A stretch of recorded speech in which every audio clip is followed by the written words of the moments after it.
Pandemi virus corona 19 yang berdampak bagi segala sektor kehidupan, salah satunya dunia seni. Bagi pelukis Kalteng, Yulianto Eko Sunugroho, musisi Kalteng Louis Arwando Bawor misalnya, sangat merasakan dampak pandemi. Yang pasti, banyak agenda kesenian dibatalkan. Pelukis senior Kalimantan Tengah Eko Yes bersama para seniman tersebut memiliki cara berbeda agar tidak mati gaya. Eko Yes empunya sanggar seni lukis yang kini harus vakum karena COVID-19, harus memutar otak agar terus berkarya. Pelukis Kalteng dengan sanggar di Jalan Dahlia nomor 10 Palangkaraya, pensiunan pegawai negeri sipil ini telah melahirkan sejumlah seniman cilik. Anak-anak yang diajarkannya selalu meraih juara dalam beberapa perlombaan, baik mewarnai, menggambar, ataupun melukis. Melalui sanggar lukis tersebut, pria kelahiran Yogyakarta ini ingin melahirkan penerus seni rupa. Tak jarang, ia juga mengajak anak-anak di sanggarnya menggelar pameran lukisan. Goal dari pameran tersebut bukan hanya membuat karya anak-anak dikenal masyarakat, tetapi anak-anak percaya diri dengan hasil karya sendiri. Bapak 4 orang anak ini telah mengikuti sejumlah event pameran lukisan dari tingkat provinsi hingga nasional. COVID ini sangat berpengaruh, ini tidak hanya dalam dunia seni aja, yang lebih memang dalam dunia seni, khususnya seni rupa sangat berpengaruh sekali. Contohnya saja, kita sudah sebelumnya ada jadwal, kemudian tertunda, syukur kalau tertunda, bahkan bisa tidak jadi. Kemudian kan kita ini memerlukan audien. Nah, dengan COVID ini kan sepi, ya, audien kita tidak ada sama sekali. Nah itu yang pengaruh. Namun kita sebagai seorang pelaku seni tidak boleh berhenti begitu aja. Kita harus punya ide-ide, gagasan-gagasan baru untuk memunculkan aktivitas. Terutama sekarang sudah di era digital. Nah, ini yang harus kita rasapi, kita rasakan, kita aktualisasikan, kita aplikasikan, kita wujudkan supaya diketahui oleh masyarakat. Begini, era digital ini kan sebenarnya sudah agak lama. Nah, tadinya saya kurang begitu respect, tapi setelah dengan adanya COVID ini kan orang pada diam di rumah, lalu muncul gagasan.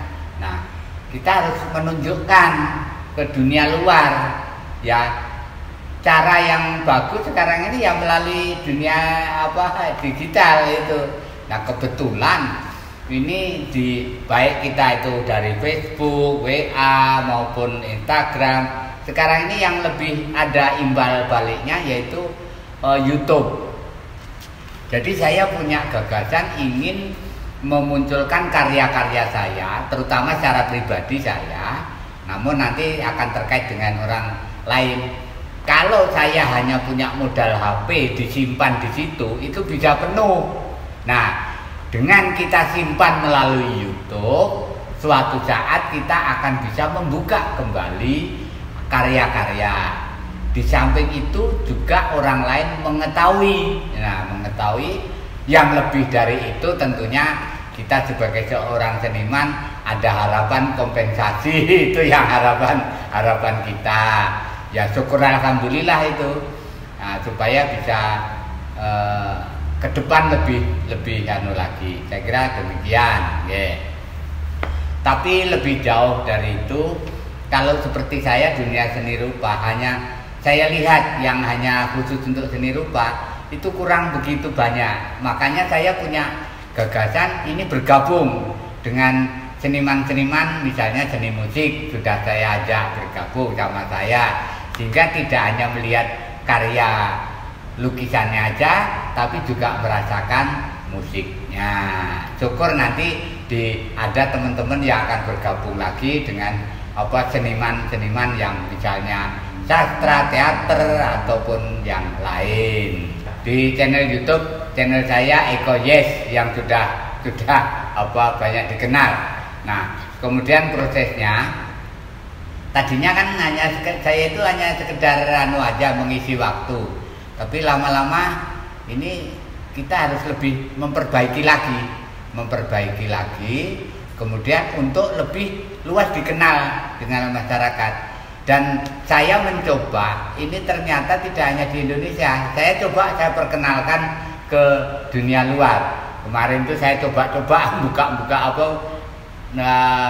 tunjuk-tunjuk di HP, yaitu di Filipina ada teman-teman yang nyanggup, ada dari Amerika ada itu. Nah, jadi kita supaya juga memperkenalkan di samping diri saya, memperkenalkan Kota Palangkaraya ini ada aktivitas, terutama ada senimannya, itu yang lebih utama. Ada kemarin Singapura ada itu sambutan, lupa saya banyak itu. Ada Brunei ada, itu Malaysia ada itu. Nah ini yang ingin kita perkenalkan, walaupun kita masih merangkak dari awal. Saya kira nggak apa-apa asal kita punya harapan. Saya yakin nanti ke depan akan lebih ya, apa yang kita harapkan akan bisa tercapai gitu. Kontennya yaitu sebenarnya kemarin itu awalnya adalah rupa warna. Nah, rupa warna ini kita di seni rupa, ada seni rupa dan ada warna. Warna ini tidak hanya melulu warna-warna yang kita lihat, tapi warna aktivitas itu sendiri. Kontennya rupa warna. Tapi kadang-kadang ini maaf, sering saya saya lupa menyebutkan konten saya. Tapi intinya konten saya adalah rupa warna. Gemar rupa warna itu. Awalnya kita kan, saya ngajak teman seniman, yaitu seniman musik. Itu saya panggil ke rumah. Kemudian kok kelihatannya objeknya kok hanya ini lingkungan rumah. Terus saya coba untuk keluar di Kayan, di sekitar Kota Palangkaraya. Dan saya yakin nanti ke depan saya berusaha supaya teman-teman juga bisa bergabung. Minimalnya untuk lingkungan Kota Palangkaraya ini bisa terpenuhi. Objek-objek di samping kita memperkenalkan seni, tapi juga memperkenalkan lingkungan Kota Palangkaraya itu ya. Tempat-tempatnya gitu ya.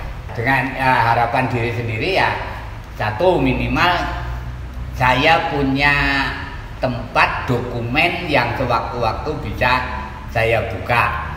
Tadi saya katakan kalau hanya saya simpan di HP saja, ini HP-nya kan ada batasnya ya. Kalau RAM-nya kecil nggak bisa tersimpan semua. Kemudian kalau kita kirim ke YouTube itu bisa kita menonton sewaktu-waktu. Kemudian yang lebih dari itu ya, ada harapannya ini tentunya YouTube itu kan akan menilai kita, karya-karya kita. Karena saya yakin YouTube itu adalah pintar itu. YouTube itu pintar. Jadi akan menilai karya-karya kita. Kita nggak tahu kapan ya, tapi harapan kita ke sana itu nanti. Dan saya mengajak teman-teman seniman yang lain, itu ada seni tari ya, saya tengok di YouTube ada sudah di Palangkaraya. Nah ini mudah-mudahan nanti seni saya terus terang mohon maaf, ini bukan kita seni lukis saya mengawali ini. Mudah-mudahan nanti teman-teman pelukis yang lain juga akan siap untuk melakukan ini.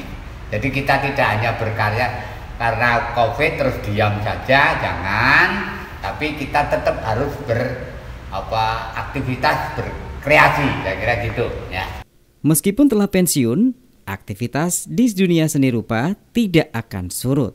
Lagi-lagi, demi tidak mati berkarya, Eko Yes mengajak Bawor untuk berkolaborasi di channel YouTube miliknya. Bawor, musisi yang juga memiliki latar belakang seni pertunjukan teater, pun tertarik.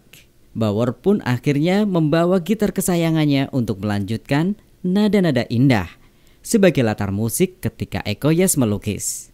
Bawor, pria yang juga kelahiran Yogyakarta ini, dulunya lebih sering mengisi acara dari kafe ke kafe.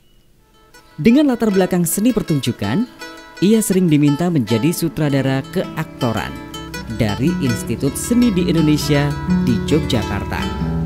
Pria yang sudah menginjakkan kaki di seluruh Kalimantan itu akhirnya memantapkan hatinya menetap di Kalimantan Tengah. Mitra kasih pemirsa, tentunya jumpa dengan saya Luis Arwando YB, atau kalau teman yang lawas manggil saya Bawor. Ya sesuatu hal saya memang ada tambahan Luis Arwando karena ada sesuatu hal intern saya, makanya saya pakai Luis Arwando GB. Ya saya dilahirkan di kota Jogja, kota budaya ya, kota pelajar, juga kota pedagang tentunya. Hampir semua se-Indonesia kumpul di kota saya tercinta. Jogja berarti nyaman slogannya. Namun setelah saya menginjakan tanah Kalimantan luar biasa. Semua Kalimantan sudah saya datangin dan semua istimewa. Khususnya saudaraku Dayak yang cinta damai tapi orangnya malu. Namun indah kalau untuk berteman teman-teman saudara dari Dayak. Aktivitas saya ya memang sebetulnya basic saya itu juga ada teater, ada musik. Namun waktu di Jogja saya juga dua-duanya ambil imbang, sering teman-teman dari Asrafi maupun dari ISI dulu sering minta bantu saya untuk membantu ilustrasi dalam penyutradaraan ujian, penyutradaraan maupun keaktoran. Saya sering diminta tolong dan alhamdulillah puji Tuhan teman-teman yang sering minta bantu saya, bahkan dari media yang khususnya sekolah di multimedia gitu ya, MMTC atau apa ya itu juga bilang ke saya setelah saya menjadi figurannya, saya diminta tolong ilmunya di teater maupun di musik dapat nilai bagus waktu itu, waktu saya masih di Jogja. Aktivitas di Jogja saya hampir keliling Indonesia aja semuanya ya. Saya dari kafe ke kafe bernyanyi. Dikontrak dari satu kafe 2 tahun, 3 tahun, 4 tahun. Kalau saya bosan saya pindah di mana tempat. Jadi kalau Kalteng ini memang yang khususnya bicara tentang kafe, saya diawali dari Pangkalambun 2 tahun, sampai 1 tahun, terus sini di Palangka. Dulu pernah di Palangka 2009-2010 saya hijrah ke Kaltim. Nah, keliling kemana-mana ya sampai saya merasa bangga dengan ini istri pertama. Jadi saya sampai kemarin ada teman dari Jakarta, saya bisa keliling Indonesia. Saya tidak bermimpi, saya selalu cerita sama siapapun, di otak saya ini nggak pernah mimpi namanya Raja Ampat atau Pulau Halmahera yang sungguh indah. Saya sudah sampai sana dan keliling Indonesia. Yang paling terakhir saya mendarat di Kabupaten Kendari, Kolaka. Terakhir itu terbang ke Jakarta. Di situ saya juga merasa bangga walaupun saya belum bermusik, hanya lewat daerah-daerah. Di situ saya nyanyi 3 lagu. Ada seorang keribu naik bilang, bisikin saya, Mas, saya disuruh panitia suruh duet sama sampean. Saya kaget, keribu ini siapa nggak ngerti. Begitu nyanyi 1 lagu turun, saya tanya-tanya. Ternyata dia itu seorang penjual roti dari Tegal, Jawa Tengah, juaranya Idol. Namanya Yuda. Saya tahunya setelah dia duet sama saya, turun nyanyi sama Yuda, ternyata juaranya Idol. Ya aktivitas saya tidak jauh-jauh dari dunia musik, tentunya juga teater jika ada yang mau merangkul saya. Kalau bicara Corona COVID-19 ini khususnya senasib ya teman-teman seniman seperti saya ya, khususnya teman-teman yang belum go nasional, yang masih di daerah yang namanya sudah tinggi, sudah rating atas katakanlah. Teman-teman di Jogja semua hampir se-Indonesia pada nelpon saya merasa ya adanya COVID-19 ini tersiksa karena pengeluaran terus, pemasukan tidak ada. Sebab apa? Lahan kerjanya ditutup. Tidak boleh kumpul-kumpul makan-makan kan ya, di restoran, di kafe-kafe semua ditutup. Jadi kita ya merasa sedih, merasa tersiksa karena teman-teman merasa ya mau apa ini, semua sudah dijual barang ya, mungkin nggak punya harta karun ya, mungkin harta yang kayak televisi apa tuh dijual untuk makan tentunya kan gitu. Nah teman-teman juga merasa memandang saya itu masih enak, kamu masih bisa berkarya. Di bulan suci Ramadan kemarin 2 stasiun televisi ya ibaratnya memakai saya. Memakai saya dan teman-teman tuh angkat jempol, kamu masih bisa berkarya ya, bla bla bla bla bla. Ya daripada di rumah bengong, ada direktur TV manggil saya ngomong-ngomong gini, oke kita jalan aja. Saya intinya agar tidak stres gitu ya, tidak stres, supaya tidak sarno. Tahu sarno nggak? Sarno itu istilahnya sarape keno kan. Jadi gitu ya, akhirnya 1 bulan nggak terasa saya jalani. Saya menghibur saudara kita umat muslim yang lagi menjalankan ibadah puasa dari jam dini hari, jam 2 dini hari sampai jam 4. Saya menghibur saudara kita muslim yang lagi menjalankan ibadah puasa. Caranya sabar, sahur bersama. Nah, untuk COVID-19 ini ya harapan kita sama ya, mungkin rakyat Indonesia khususnya ya tentunya, dan Kalimantan Tengah khususnya ini ya, kita banyak berdoa, dan yang paling utama kita jangan keras kepala ya. Kita bisa beraktivitas kok, karena waktu saya di 2 stasiun TV kabel yang kolaborasi, beliau-beliau pejabat yang saya wawancarai mengatakan boleh beraktivitas, cuman kita harus hati-hati ya. Yang jadi kuli bangunan juga bisa kok kita ngaduk semen ya, kita bangun dan sebagainya. Namun untuk kafe belum bisa.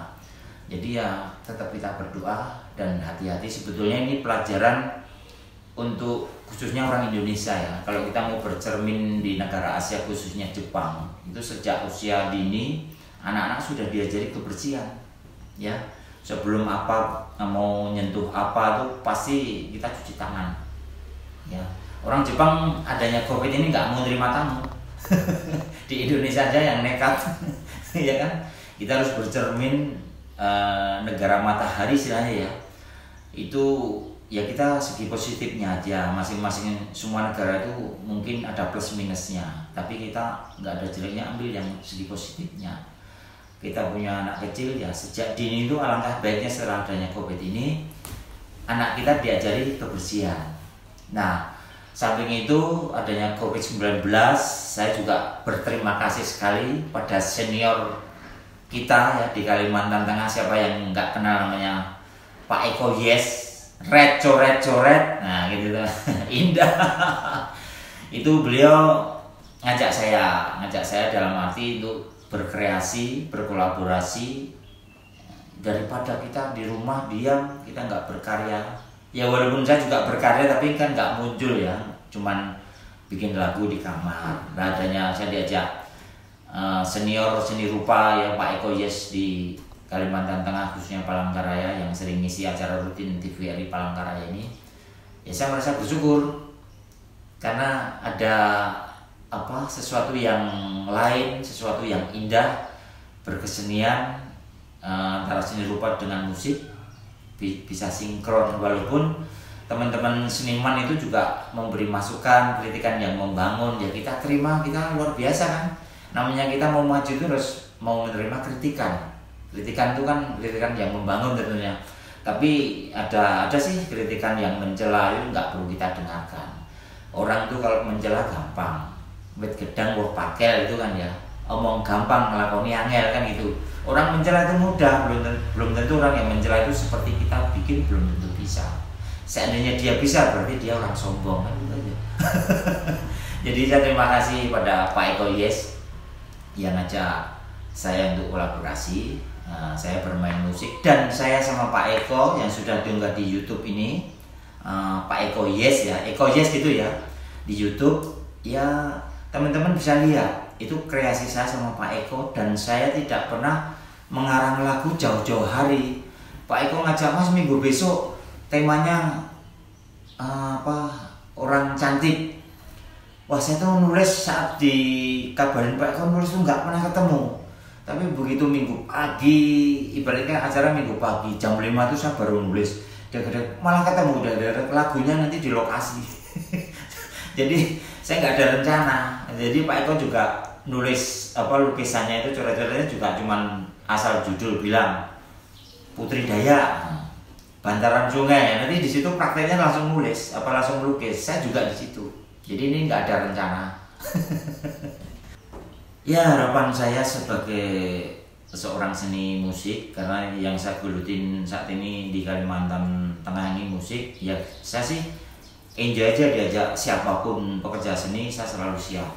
Mau diajak kerja sama, yuk. Saya tuh orangnya terbuka dan saya bukan sifatnya materi. Jadi saya tuh orangnya slow, diajak siapapun. Apalagi orangnya itu polos, jujur. Mas, ini mau nggak bantu acara ini? Cuman ada sekian, oh nggak masalah. Yang penting saya bisa membantu dengan acara itu lancar dan orang banyak yang suka. Saya sudah merasa bangga, merasa tersanjung karena diajak itu bagi saya suatu yang istimewa. Karena nggak semua orang mau ngajak kan. Ya itu harapan saya, semoga aja ini waktu dekat ini saya juga mau karya saya khususnya Jangan Coba-Coba Narkoba ya. Itu sudah saya kasetkan tahun 2009, 7.000 keping per keping CD waktu itu dihargai 50.000 loh harganya. Jadi Kalimantan, Jawa, Sulawesi, Sumatera waktu itu. Nah 7.000 keping ini mau saya rilis ulang dengan format band ya. Semoga aja nih, harapan saya sih, saya ngajak teman-teman Kalimantan ini kita bisa menjadi duta narkoba lewat Kalimantan Tengah. Jadi lagu ini nanti akan sesuatu istimewa nanti, karena saya pengambilan gambar nanti juga ngambil tempat-tempat yang ada sejarahnya, dan kostum juga akan saya garap. Jadi kita video klipnya nanti tampil beda. Ya ada sih tapi nanti saya akan tampil beda sama teman-teman sini. Saya ngajak teman-teman Palangga, walaupun teman ini jadi backing vokal. Saya butuh backing vokal juga lagu tema narkoba ini. Jadi saya mungkin siapa tahu teman-teman nanti yang nonton Kalteng TV ini nanti bisa temui saya kalau pengen terlibat di itu. Tapi kita jujur aja, untuk dana belum ada, kita masih berjuang. Nah kalau ingin terlibat, bukan proyek ini, program saya ini. Kalau proyek kan pasti ada dananya ya. Program saya ini bisa nanti temui saya ya, hubungi kita ketemu di mana, di rumah saya juga bisa. Saya tinggal di rumah Dinas Kehutanan di dalam kota ya. Bisa temui saya, mau jadi backing vokal boleh, nanti ya kita atur lah, kita nanti bagi-bagi tugas. Tapi kalau musisi sudah semuanya ada, pemain bass, nanti pemain keyboard, pemain melodi, gitar sudah ada. Jadi kita butuh backing vokal. Walaupun backing vokal jangan merasa kecil, karena juga termasuk lingkup itu kecil tapi menjadi indah gitu, ibaratnya backing vokal.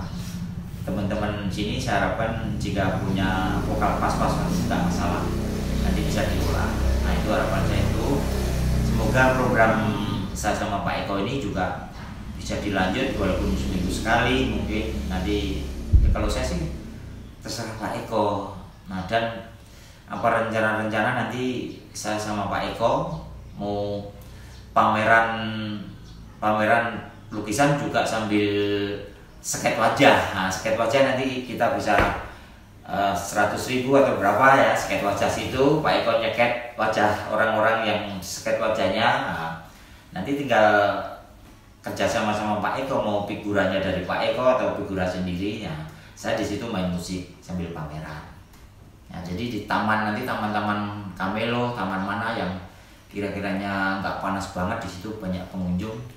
Nah, kita mau menyemarakkan kesenian ya, seni rupa, karena Pak Eko juga seni rupa luar biasa ya. Saya bantu Pak Eko.